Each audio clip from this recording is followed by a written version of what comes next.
तो छोटे से छोटा एक्टर जैसे अक्षय खन्ना भी है, कोई बहुत बड़ा स्टार नहीं है। बॉलीवुड से इस वक्त एक के बाद एक चौंकाने वाली खबरें सामने आ रही हैं।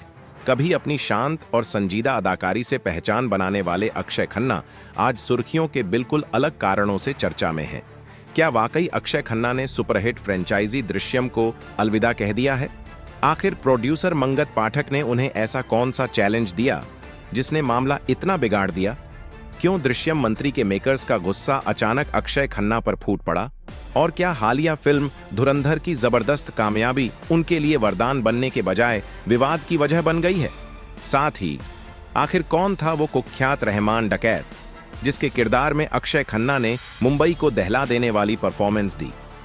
इन तमाम सवालों के पीछे की पूरी सच्चाई जानने के लिए वीडियो के आखिर तक हमारे साथ बने रहिए। बॉलीवुड के अक्षय खन्ना आज सिर्फ एक अभिनेता नहीं, बल्कि ऐसा नाम बन चुके हैं जो हर किसी की जुबान पर है। धुरंधर फिल्म में जिस तरह उन्होंने रणवीर सिंह को भी पीछे छोड़ते हुए अपनी अलग पहचान बनाई, वो सीधे लोगों के दिलों में बस चुकी है। उनका निभाया हुआ किरदार रहमान डकैत और उसका दमदार डांस सोशल मीडिया पर जबरदस्त तरीके से वायरल हो चुका है। पूरे इंडिया में लोग उन्हीं के डांस मूव्स को फॉलो कर रहे हैं। लड़के हों या लड़कियां, गाने की लिरिक्स समझे बिना ही रील्स बनाए जा रहे हैं। वहीं थिएटरों में भी धुरंधर का परचम लहरा रहा है।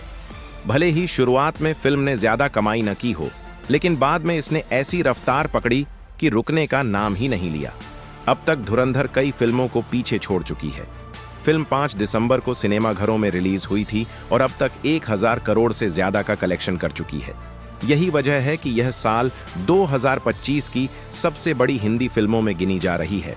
महज 24 दिनों में फिल्म ने वर्ल्ड वाइड करीब 1100 करोड़ रुपए की कमाई कर ली। इतना ही नहीं, इस फिल्म ने बड़े बड़े रिकॉर्ड भी तोड़ दिए हैं। प्रभास की कल्कि और शाहरुख खान की पठान जैसे सुपरहिट्स के आंकड़ों को भी धुरंधर पीछे छोड़ चुकी है। कार्तिक आर्यन की फिल्म तुम मेरी मैं तेरा तू मेरी तो बॉक्स ऑफिस पर टिक ही नहीं पाई। हालात ये हैं कि धुरंधर एक दिन में जितना कमा रही है, दूसरी फिल्में उसका आधा भी नहीं जुटा पा रहीं। इस तूफानी कामयाबी की सबसे बड़ी वजह माने जा रहे हैं अक्षय खन्ना, जिन्होंने पाकिस्तान के उस खौफनाक डकैत का किरदार निभाया है जिसका नाम सुनते ही लोग थर थर कांपने लगते थे। उनकी एक्टिंग इतनी असरदार रही कि दर्शक उन्हें पर्दे पर सिर्फ अभिनेता नहीं, बल्कि असली रहमान डकैत मानने लगे। हकीकत में रहमान डकैत कोई मामूली नाम नहीं था। वह एक ऐसी ताकत बन चुका था जिसने अपराध, राजनीति और पहचान की लड़ाई को कराची के दिल में कानून से भी ऊपर पहुंचा दिया था। पुलिस के लिए वह सिर्फ अपराधी नहीं, बल्कि एक ऐसी चुनौती था जिसने पूरे शहर को दहला दिया। हालात इतने बिगड़ चुके थे कि कराची पुलिस को फुल स्केल ऑपरेशन चलाकर गैंगस्टर रहमान डकैत का खात्मा करना पड़ा। उसकी दहशत दशकों तक कायम रही और बच्चों की लोरियों में भी उसका नाम सुनाई देता था। रहमान डकैत का असली नाम सरदार अब्दुल रहमान बलोच था, जिसका जन्म कराची के लियारी इलाके में हुआ था। उसके पिता हाजी अब्बू दाऊद मोहम्मद और मां खदीजा बीबी एक गरीब परिवार से थे। उस दौर में लियारी इलाका अपराध और गरीबी का बड़ा केंद्र माना जाता था। बचपन से ही रहमान का सामना ड्रग तस्करी की दुनिया से हुआ। बताया जाता है कि उसके पिता ने 1960 के दशक में अफगानिस्तान से हेरोइन की तस्करी शुरू की थी। रहमान दाऊद मोहम्मद की इकलौती संतान था। कम उम्र में उसने ट्रक चलाना सीख लिया और 13 साल की उम्र में एक छोटे से विवाद में अपने पड़ोसी पर चाकू से हमला कर दिया। यह घटना लियारी की गलियों में सनसनी बन गई। पुलिस ने उसे पकड़ने के बजाय भागने दिया और यहीं से उसके हौसले बुलंद हो गए। 19 साल की उम्र में उसने ऐसी वारदात को अंजाम दिया जिसने लोगों का दिल दहला दिया। कहा जाता है कि रहमान ने अपनी ही मां खदीजा बीबी की हत्या कर दी थी। एक्सप्रेस ट्रिब्यून की रिपोर्ट के मुताबिक उसने अपनी मां का गला घोंटकर कत्ल किया था और फिर बताया जाता है कि उसे छत के पंखे से लटका दिया गया था। वजह यह बताई गई कि उसका किसी दूसरे गैंग मेंबर के साथ संबंध था। उस वक्त यह वारदात किसी बड़े सदमे से कम नहीं थी। हालांकि पुलिस ने इसे घरेलू विवाद बताया, लेकिन इस घटना के बाद रहमान फरार हो गया। उसका परिवार पूरी तरह टूट चुका था, मगर रहमान के जुल्म का सफर और भी तेज हो गया। धीरे धीरे बलोच समुदाय में उसकी चर्चा होने लगी और इसी घटना के बाद उसे डकैत का टाइटल मिल गया। 1990 के दशक में रहमान ने लालू गैंग में एंट्री ली। असल में लालू वही शख्स थे जिनके पास हथियारों और रंगदारी का पूरा साम्राज्य था। रहमान ने लालू के बेटों के साथ काम करना शुरू किया और बाद में पाकिस्तान पीपुल्स पार्टी की प्रोटेक्शन में यह गैंग तेजी से फलने फूलने लगा। विकिपीडिया के अनुसार लालू की गिरफ्तारी से पहले ही रहमान ने अपना नेटवर्क इतना मजबूत कर लिया था कि लोगों के बीच उसका नाम फैलने लगा। उसने लियारी के लोगों की मदद की और छोटे मोटे अपराध कम कराने का श्रेय भी उसे दिया जाने लगा। रहमान लोगों के आपसी विवाद भी सुलझाने लगा, जिसके बाद हाजी लालू ने उसे अपना उत्तराधिकारी घोषित कर दिया। यह दौर रहमान के लिए एक तरह का ट्रेनिंग ग्राउंड बन गया। साल 2001 में हाजी लालू की गिरफ्तारी हो गई और इसके बाद रहमान ने गैंग की कमान संभाल ली।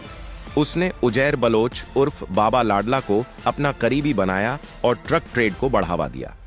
मीडिया रिपोर्ट्स के मुताबिक वह एक्सटॉर्शन और हथियारों की तस्करी में माहिर हो चुका था। छोटे अपराध करते करते उसने रॉबिन हुड जैसी छवि बना ली। स्थानीय लोगों का कहना था कि रहमान के राज में रात के वक्त भी लोग खुद को सुरक्षित महसूस करते थे। इसी दौरान वह पीपीपी नेताओं 10 के और करीब आ गया। कुछ समय बाद उसने पीपुल्स अमन कमेटी बनाई, जिसने लोगों के विवाद सुलझाए और मदद की। हालांकि अंदर ही अंदर एक्सटॉर्शन चलता रहा। इस तरह रहमान पूरी तैयारी के साथ अपने राज को मजबूत करता चला गया, लेकिन 9 अगस्त 2009 को उसका अंत हो गया। कहा जाता है कि उसके शरीर पर करीब 22 गोलियां लगी थीं। रहमान डकैत की यही कहानी फिल्म धुरंधर में भी दिखाई गई है, जहां अक्षय खन्ना ने इस किरदार को निभाने में कोई कसर नहीं छोड़ी और दर्शकों के दिलों में अपनी जगह बना ली। धुरंधर के लिए अक्षय खन्ना को जिस तरह का प्यार मिला, उसके बाद उन्होंने अजय देवगन की बड़ी फिल्म दृश्यम से किनारा कर लिया। जी हां, सही सुना आपने। दृश्यम में आईजी तरुण अहलावत का किरदार निभाने वाले अक्षय खन्ना की जगह अब जयदीप अहलावत को लिया गया है, क्योंकि अक्षय ने खुद फिल्म से पल्ला खींच लिया। इसी वजह से दृश्यम 3 के मेकर्स का गुस्सा उन पर फूट पड़ा। उनका कहना है कि अक्षय के सिर पर धुरंधर की कामयाबी चढ़ चुकी है। फिल्म के प्रोड्यूसर कुमार मंगत पाठक ने इंटरव्यू में बताया कि दृश्यम 3 पर पिछले 2 साल से काम चल रहा था और अक्षय इस बात को जानते थे। स्क्रिप्ट पर डिस्कशन हो चुका था, फीस तय हो गई थी और उसके बाद कॉन्ट्रैक्ट साइन किया गया था। यहां तक कि उन्हें एडवांस फीस भी दे दी गई थी और दृश्यम 2 से ज्यादा पैसे ऑफर किए गए थे। इसके बावजूद आरोप है कि धुरंधर की रिलीज से ठीक 1 दिन पहले अक्षय ने फिल्म छोड़ दी। मेकर्स के मुताबिक अक्षय विग पहनने की जिद कर रहे थे, जबकि फिल्म वहीं से शुरू होती है जहां पार्ट 2 खत्म हुआ था, इसलिए किरदार के लिए विग संभव नहीं था। पहले बात करके मामला सुलझा लिया गया, लेकिन बाद में अक्षय फिर उसी मांग पर अड़ गए और अंत में फिल्म छोड़ दी। यह भी कहा जा रहा है कि अक्षय ने मेकर्स से 21 करोड़ रुपए की डिमांड की थी, जिसे देने से प्रोडक्शन ने मना कर दिया। हालांकि डायरेक्टर अभिषेक पाठक ने इस दावे को खारिज करते हुए कहा कि यह सब अक्षय ने खुद फैलाया है और सारा ड्रामा कॉन्ट्रैक्ट साइन होने के बाद शुरू हुआ। अभिषेक पाठक का कहना है कि अक्षय के आसपास के लोग उन्हें सुपरस्टार बनने की बातें कहने लगे हैं। उन्होंने इंटरव्यू में अक्षय को शुभकामनाएं देते हुए कहा कि अब उन्हें एक सोलो फिल्म करनी चाहिए, ताकि पता चल सके कि लीड रोल में उनकी फिल्म कितना कलेक्शन करती है। उनका यह भी कहना था कि छावा विक्की कौशल की फिल्म थी और धुरंधर रणवीर सिंह की, जिनमें अक्षय लीड रोल में नहीं थे। अभिषेक के मुताबिक अगर अक्षय खन्ना को लीड रोल में लेकर कोई फिल्म बनती है तो वह 50 करोड़ भी नहीं कमा पाएगी।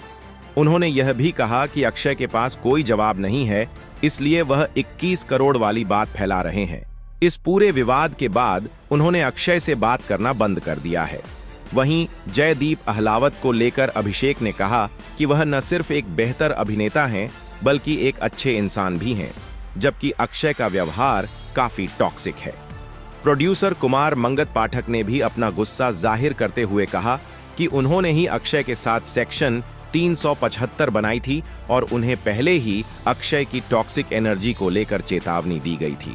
कुमार मंगत पाठक ने बताया कि अक्षय के बर्ताव से उन्हें नुकसान हुआ है और उन्होंने लीगल एक्शन लेते हुए नोटिस भेज दिया है, जिसका अभी तक जवाब नहीं आया।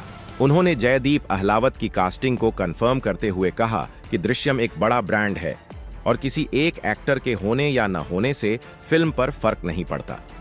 अजय देवगन के रिएक्शन पर उन्होंने कहा कि अजय ने यह पूरा मामला उन्हीं पर छोड़ दिया है। धुरंधर को लेकर उनका कहना था कि फिल्म की कामयाबी किसी एक इंसान की नहीं बल्कि पूरी टीम की मेहनत का नतीजा है। फिलहाल अक्षय खन्ना की तरफ से कोई ऑफिशियल बयान सामने नहीं आया है। अब आपकी क्या राय है? क्या धुरंधर की कामयाबी के पीछे सिर्फ अक्षय खन्ना का हाथ है या पूरी टीम की मेहनत? कमेंट में अपनी राय जरूर बताइए। वीडियो को लाइक और शेयर करें और चैनल को सब्सक्राइब करना न भूलें।